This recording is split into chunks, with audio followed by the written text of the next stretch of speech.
Hello, welcome to the class on conscience. Selamat datang ke kuliah tentang suara hati.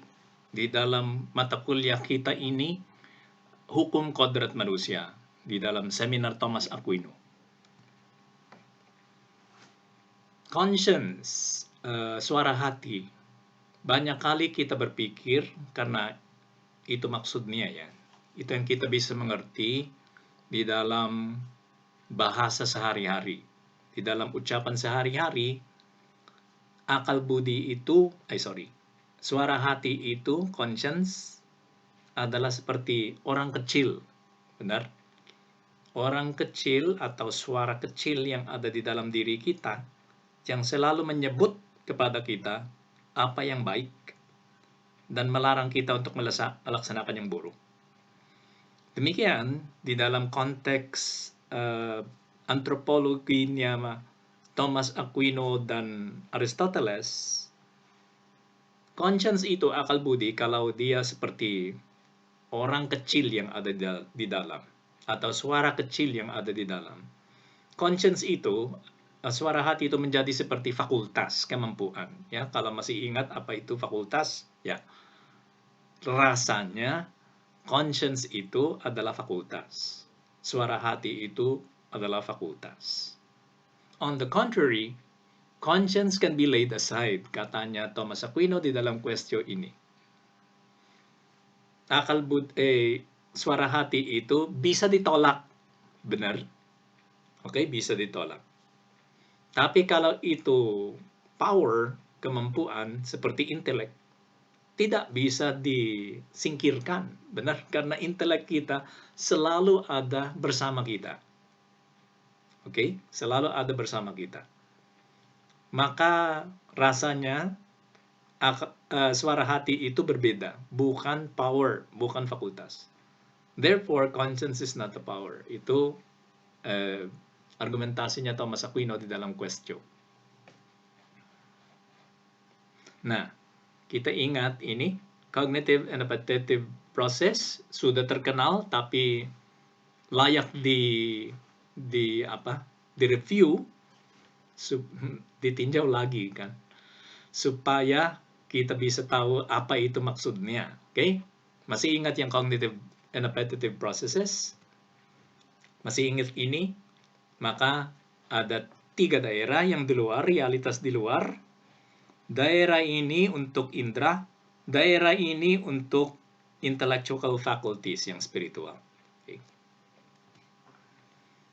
Nah, si cewek itu melihat cowok.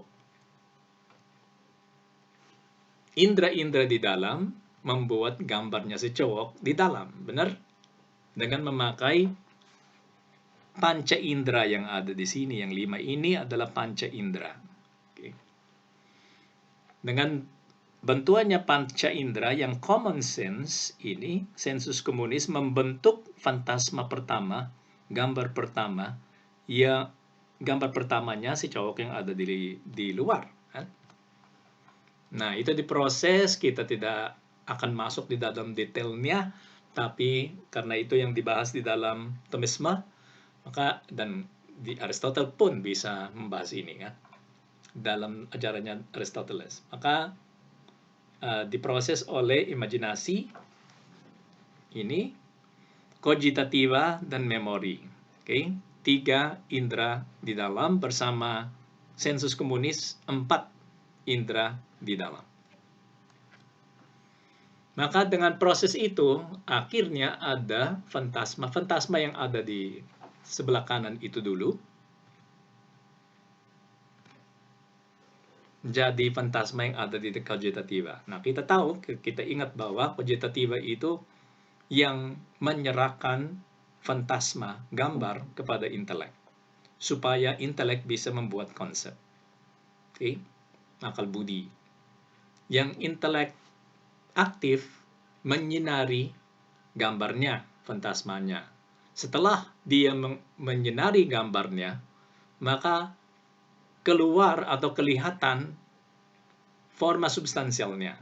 Nah, karena forma substansialnya itu kelihatan, ditangkap, dilihat oleh intelek pasif.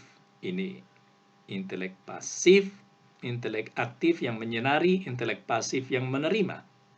Oleh karena itu dia yang pasif. Dan apa yang dia terima? Yang forma substansialnya si cowok di sini. Oke? Sehingga dengan forma substansial dia adalah manusia, dan detail-detail yang indrawi, yang konkret dari fantasma si cewek itu mengetahui si cowok. Oke. Nah, setelah mengetahuinya, karena dia tertarik, kan? Maka pengetahuan itu bukan spekulatif aja, melainkan praktek. Tertarik dia, I want. Will yang mendorong. Oke? Will yang mendorong. Dan setelah will itu mendorong, si cewek itu kembali memakai fantasmanya, dan apetit itu ada dua, yang mencari yang menyenangkan, yang C, concupiscible yang mencari yang menyenangkan, yang irascible mencari apa yang susah tapi layak dicari, oke? Ditangkap. Setelah ada itu tergerak, maka itu menggerakkan saraf dan otot, dan si cewek itu bertindak sesuai dengan. Maka dia bertindak karena cinta, jadi dia jatuh cinta, dan dia mulai berbicara dengan si cowok. Siapa namamu? Itu. Ya. Di sini ada keputusan. I want. Si I want itu sebetulnya bukan tindakannya. Itu pilihan, benar-benar. Pilihan itu kehendak. Tapi di sini ada proposisi. Si cowok itu layak diketahui, dikenal. Oke? Cowok itu layak dikenal. Itu yang dari intelek praktek. Dan katanya kehendak, jawabannya kehendak atas yang ada di sini, si cowok itu layak dikenal, dikenali. Katanya, oke, saya mengenali dia, mau mengenal dia. Ada pilihan di sini, tapi ada perintah dari akal budi. Perintah dari akal budi, pilihan dari kehendak. Yang perintah itu dari akal budi, itu conscientia, suara hatinya. Maka suara hati itu bukan akal budi, benar, melainkan produk atau hasil dari karyanya akal budi. Dan kita tahu bahwa karyanya akal budi itu 3. Yang pertama adalah abstraksi. Yang kedua adalah keputusan, benar, di judgment, ya, judgment. Dan yang ketiga adalah reasoning. Yang reasoning itu syllogisme, tapi akhirnya berakhir dengan judgment juga. Sehingga judgment yang paling penting, dan yang judgment yang kasih pengetahuan. Oke? Judgment lah yang benar atau salah. Kalau itu yang argumentasinya valid atau tidak valid, benar? Tapi kalau itu proposisinya, judgment-nya, judgment lah yang benar atau salah. Sehingga yang perintah ini baik atau buruk, nah, ada hubungan dengan benar atau salah. Kalau itu benar, maka baik, karena yang benar di dalam praktek baik. Yang salah di dalam praktek itu buruk, benar. Oke, maka harus disampaikan kepada kehendak, dan kehendak harus memilih. Oke? Suara hati ada di sini. Karena itu suaranya akal budi yang menentukan bagi subjek apa yang baik dan apa yang buruk, apa yang layak, apa yang tidak, apa yang etis dan apa yang tidak etis.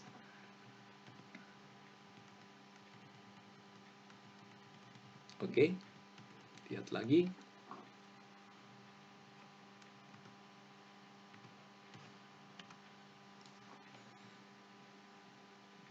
Maka kita tahu bahwa conscience itu bukan power, bukan intelek sendiri, bukan fakultas, melainkan karya fakultas. karyanya akal budi. Antara 3 karya atau yang disebut operasi, ya, operations of the intellect. Yang pertama adalah abstraksi, yang kedua adalah judgment, yang ketiga adalah reasoning. Antara ketiganya, yang bisa disebut conscience atau suara hati adalah judgment. Maka conscience itu, suara hati itu adalah judgment of the practical intellect. Keputusan yang diambil oleh intelek praktik. Itu conscience, suara hati. Respondio dari Thomas Aquino. Strictly speaking, conscience is not a power but an act. Okay, tindakan, ya, karyanya akal budi. This is evident from its name, which means cum alioscientia. Itu jelas dalam namanya conscientia, okay, akal budi yang Latinnya, kan? Kalau karena akar katanya adalah cum alioscientia, mengetahui sesuatu yang lain dengan siensia, dengan pengetahuan, ya. The knowledge applied to an individual case. Okay, maka yang kasus yang tertentu, pengetahuan kita diterapkan di dalam kasus tertentu. Itu yang terjadi dengan perintah moral. Perintah moral yaitu hukum kodrat manusia. Karena hukum kodrat manusia itu adalah kumpulan perintah moral yang umum. Ini diterapkan di dalam kasus tertentu, sehingga manusia itu mengatakan, aku di dalam situasi ini harus memilih ini. Nah, itu sudah bukan sekedar membunuh itu salah, atau membantu orang tua itu benar, baik, kan? Jadi itu umum kalau kita sebut itu. Tapi sekarang saya di depan orang tua, dan orang tua itu meminta sesuatu. Nah, di dalam situasi yang konkret dan tertentu, apa jawabanmu? Kalau jawabanmu aku menolong, itu suara hati kita. Aku harus menolong sekarang, kan? Di dalam situasi ini. Itu conscience. Okay? The application of knowledge to something is done by some act. Therefore, conscience is an act. It's a judgment. Suara hati itu adalah tindakannya akal budi. It is also clear from the attributes of conscience. Juga jelas kalau kita melihat sifat-sifatnya suara hati. Conscience is said to be a witness. Suara hati itu adalah witness. Mana itu?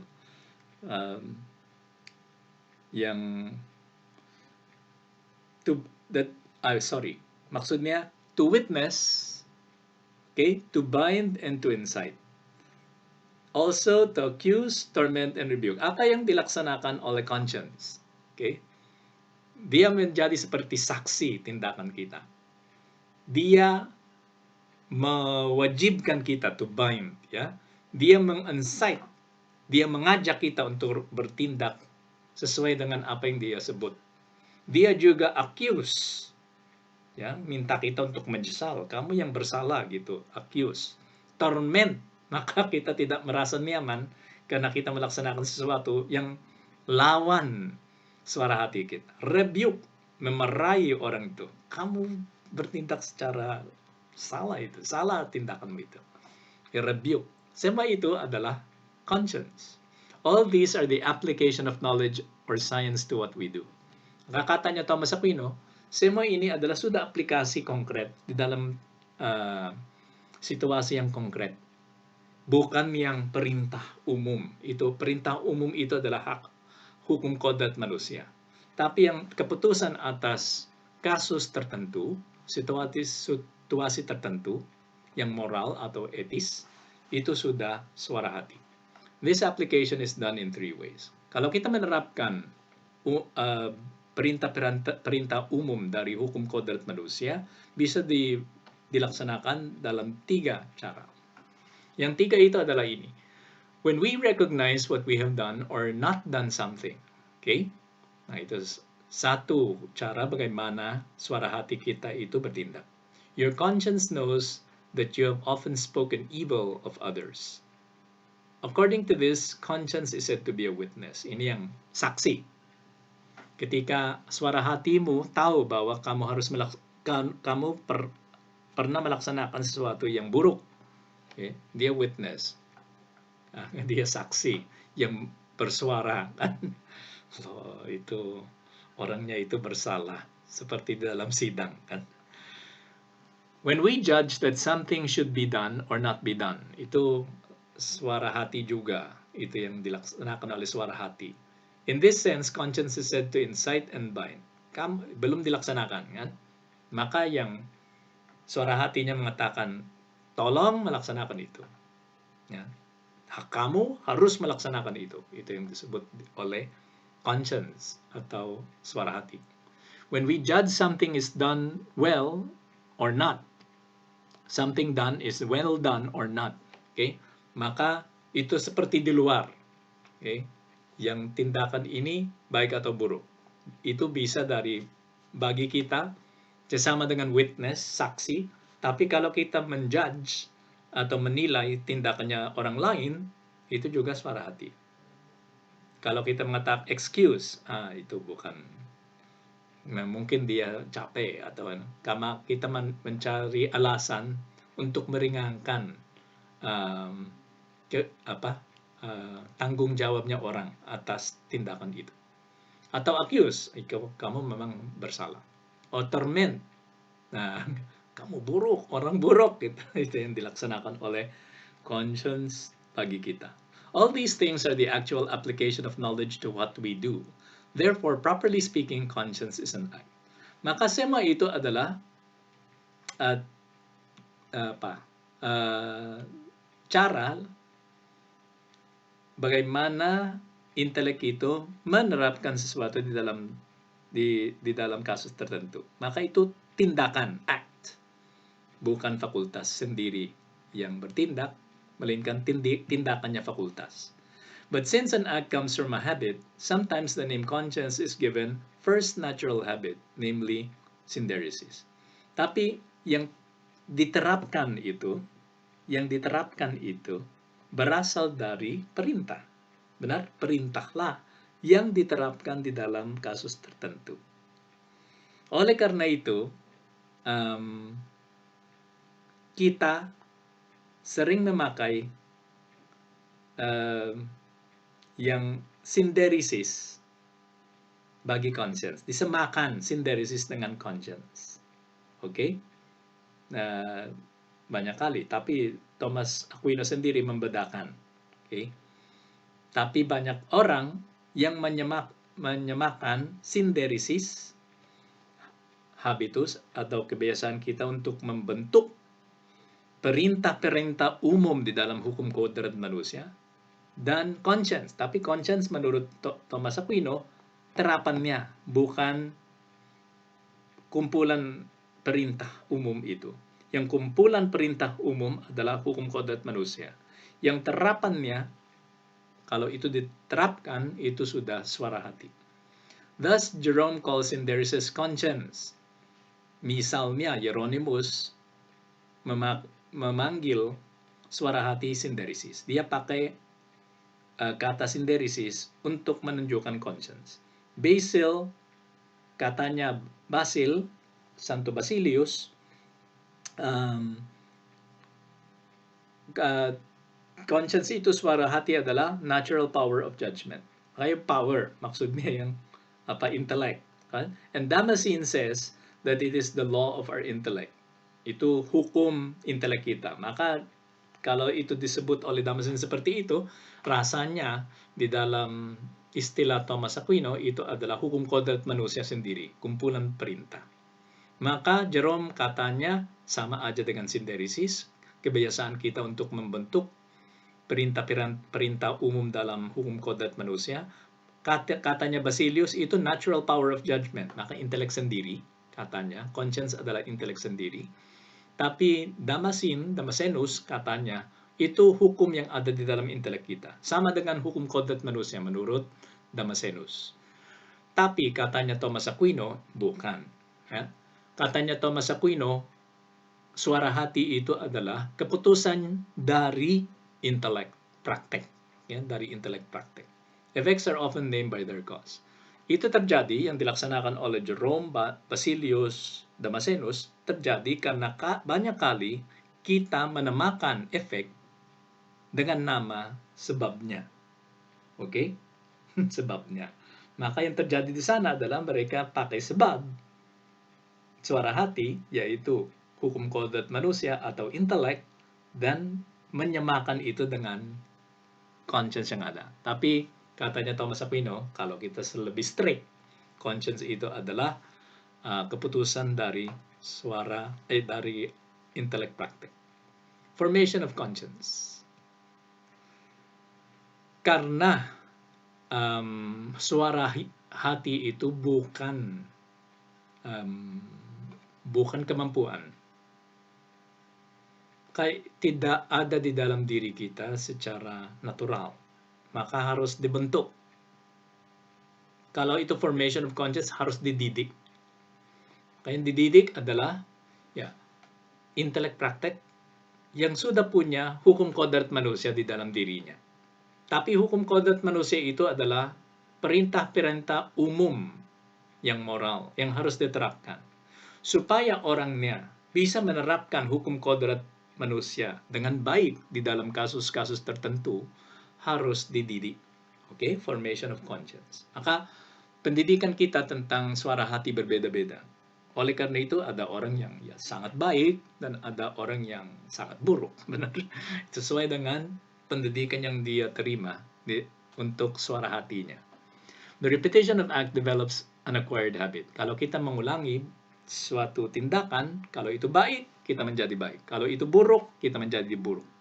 Good acquired habits are called virtues. Okay? Kebiasaan baik yang kita mengembangkan di diri kita dengan bertindak dengan baik banyak kali itu virtue, keutamaan. Nah, kalau yang berkembang adalah kebiasaan untuk berbuat buruk, itu keburukan atau vices.